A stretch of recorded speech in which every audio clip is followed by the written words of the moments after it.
بدك تحتال عليه حتى تاخذ الانعكاس تبعه.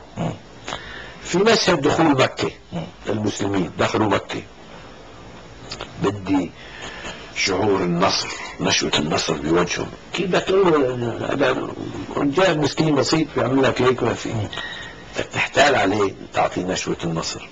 هي كنت عامل 74 بعد 73 حرب اكتوبر.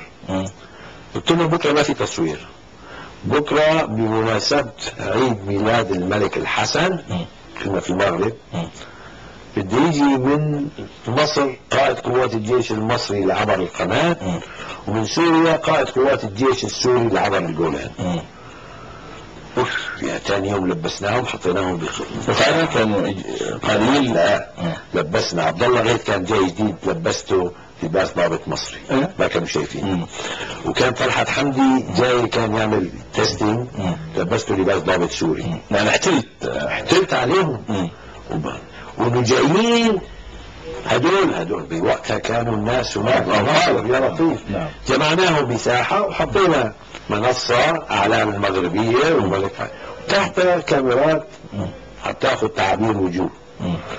وحطيت الضابط المصري والسوري كل واحد بسيارة بعد ميل، ووراء معها العسكر بيجدوا هيك مع السيارة ضيوف كيف هيك. الساعة 11 ولا جاي الوفد العالم يا بيي، تقريبا شالوا السيارة ما شاء الله كيف مثل ما كان يا لطيف. المهم عبد الله غيث قال لي انا شو بدي اطلع اتكلم هناك، انا يعني انا صار لي 40 سنه على المسرح، اطلع ايش اخطب؟ قلت له اكذب مثل تكذب، قل له قتلنا وضربنا. المهم طلع وكذا وكذا. عيون الناس كل لقطه بتسوى مليون عم نصور وجوه تعابير، هلا بنشوفها بالفيلم بتقول هالناس عم تعبر هيك. وبعدها طلع طبعا السوري كمان نفس الشيء، بعد مسكوا ايديهم مسكه تقليديه هيك، جنان العالم، شالوا العمايم، ونحن العمايم نحن بلبسينها ناخذ وقت. المهم اخذنا اللقطات اللي بدنا اياها، احتلنا عليها. احتلت مره ثانيه عليهم بجبل عرفات كمان، بكيتهم. يعني بدك تحتاج حتى تاخذ التعابير. يعني انطوني كوين بيعتبر اهم دور عنده هو دور عمر المختار. هي على المحطه الامريكيه بمقابله بدون ما كان في حدا، اهم دور عمله عمر المختار.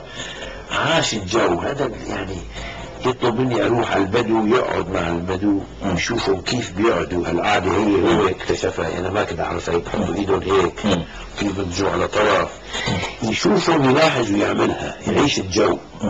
لذلك يعني بقدر يعني الانسان يعني عاش وما في شك كان يعني عربي عمل رساله عمر المختار. عم نقدر ناخذ الالتزام، نحن عم كلام وهيك صار لي انا سنوات عم بعمل، بالاخير بدي انفجر.